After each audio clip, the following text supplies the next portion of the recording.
Welcome to Computer Programming with Sharon. In this channel, we are trying to introduce different computer programming language like C, C++, Java, Python, etc. In the beginning, I would like to introduce Java programming, one of the most popular programming language, and it's open source. First, we have to install JDK or Java Development Kit in our system. So I'm opening my web browser and searching for the JDK latest version. Here you can see the first link itself showing Java downloads. This will guide to oracle.com. So I'm selecting that link. Here we can see the Java latest versions. It's showing Java 19 and Java 17 available now. Along with the Java 17, it's showing LTS version. It's a long-term supporting version. Of course, Java 19 is the latest version, but again it's in the building stage only.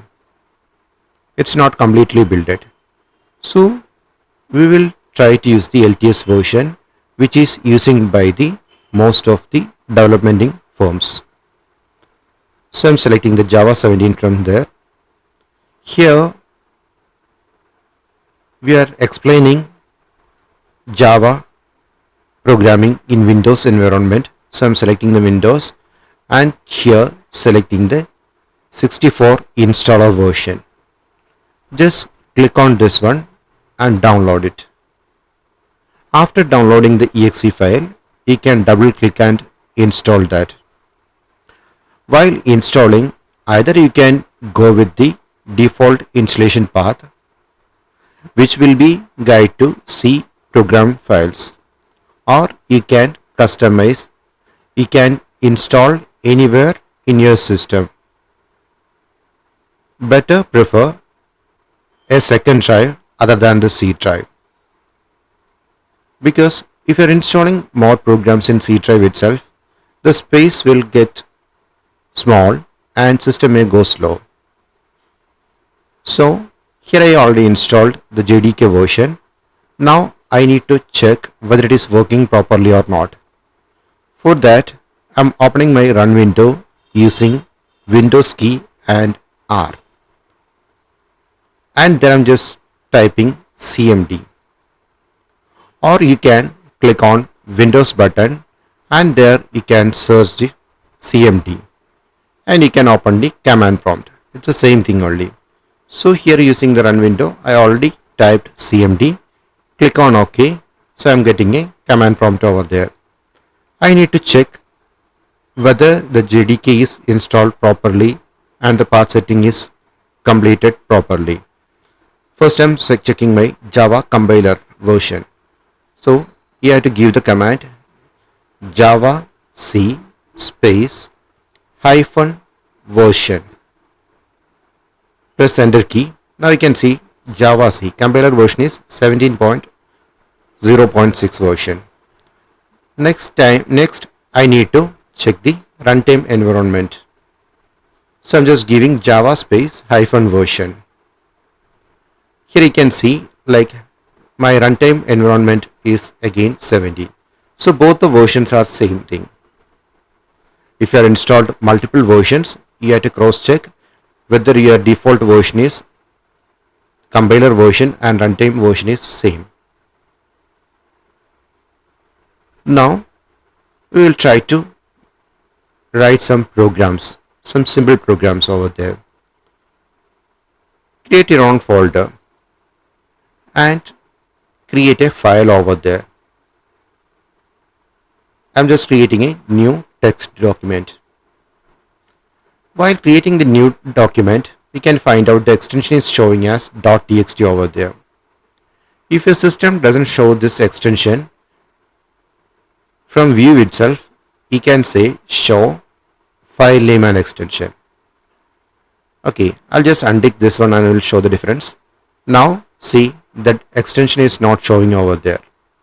So better to take this option to show the file name extensions. Now I'm just giving a file name over there, example underscore 1.java, and now I'll use a notepad and open this one. You can use any text editor. It should be a simple editor like Notepad or WordPad. Better not to use Microsoft Word like complicated editors, because it will not help to save the program in a normal text format.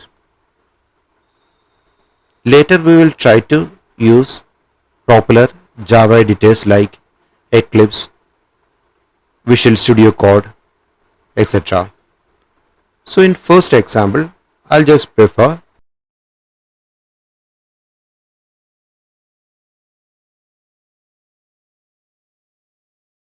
Notepad. So we don't need to install anything because Notepad is already available in Windows.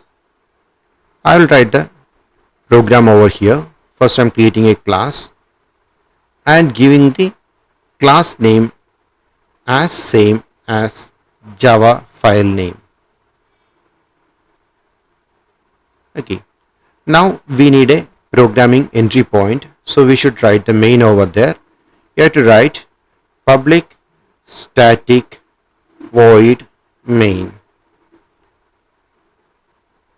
and as a parameter inside the main bracket you have to write string square bracket args.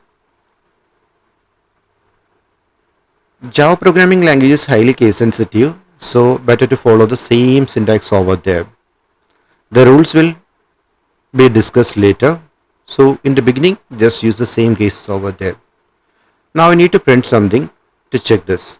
So I'm using system.out.println.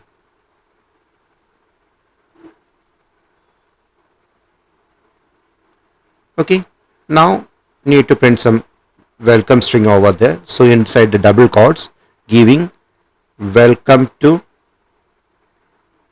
Java. Now save this. Now we have to open the command prompt in the same directory. So it's an easy way. Just click on the folder path over here and just type cmd there and press enter key. Automatically the command prompt will open in same Java class folder. So we don't need to change the directory later.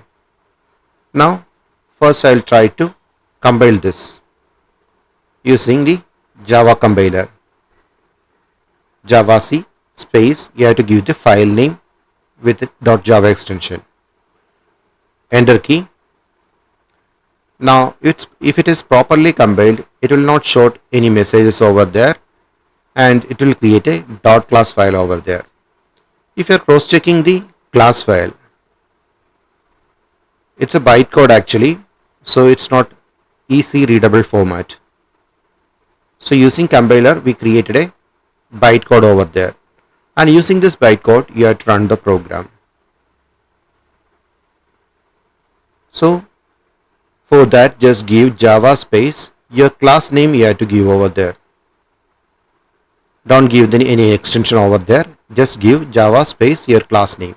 Class name is example1 and press enter key. Now you can see that like it's printing or welcome to Java.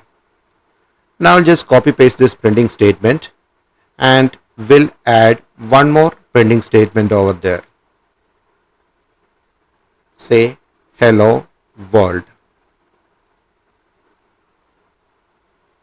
Saving this file, compiling again. To get the previous command you can use the up and down arrow keys over there. Compiling and running. Now you can see that welcome to Java and hello world is printing in 2 lines. It's printing in separate lines because of this println. In println, like ln represent the new line. So if you are avoiding this ln, now This will stop new line feeding after the printing. That means after the Java, there will not be a new line. After the hello world, new line will be there because of this println.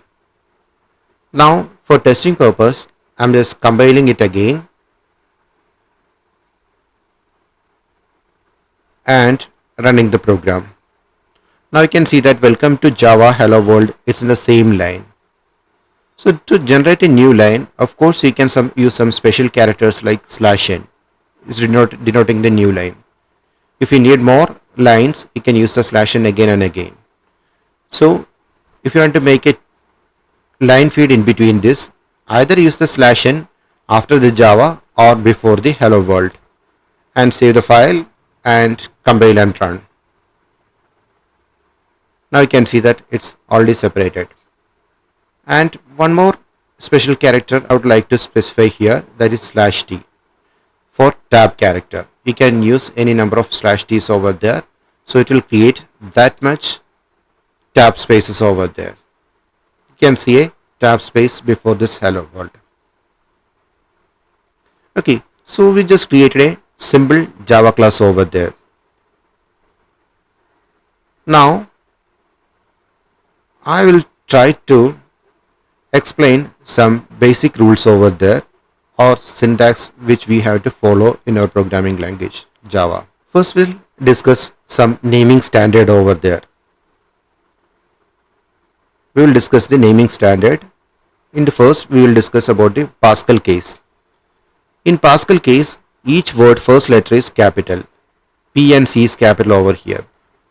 Classes and interfaces in Java following Pascal cases. Camel case. First word starting letter is small there, and other word starting letter is capital. Variables, methods should follow this rule. Method is same as function, but in Java we will not specify function, we have to specify it as method. Lowercase, all are small letter. Packages and keywords are in lowercase. Uppercase, constant are in uppercase. Other than this, while declaring the identifier, we have to follow some rules. These are compulsory rules.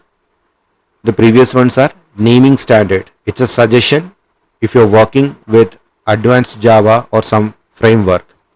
Better to follow this one from the beginning itself. And identifier declaration rule, it's a compulsory rule. If you are making any mistake over here, the program will not work. But here, of course, the program will work. Only the simple program. In advanced programming, you may face some problems. So in identifier declaration, the first rule, we can use alphanumeric characters. That means like A to Z, capital or small letter, and 0 to 9 numbers we can use as identifier or variable name. Second rule, can't start with a numeric. So it's not possible to use a numeric character in the beginning of variable. Other than dollar or underscore, it's not possible to use any special characters over there. Special characters in the sense like we can see @ symbol, exclamation mark or pound symbol inside the keyboard. So those things are not allowed, even space is not allowed. It's not possible to use the keywords. Built-in keywords will be there in Java. It's not possible to use as our own variable names. So these are the basic rules. Where to apply this, that we will see using the example itself. And just come back to our program. Okay, come back to our program. Here you can see that class, public, static, void, all these are keywords only. That's why it's in small letter. And you can see main, it's a method name, but only one word is there, so it's following the camel case. String, it's a class name. Args, it's an object name, small letter. System, it's a class name. Out, it's a object name. Print, println, these are methods. In Java, println is considering as a single word. That's why L is also small letter. Otherwise, as we suggested, we have to use the camel case. Then L should be capital.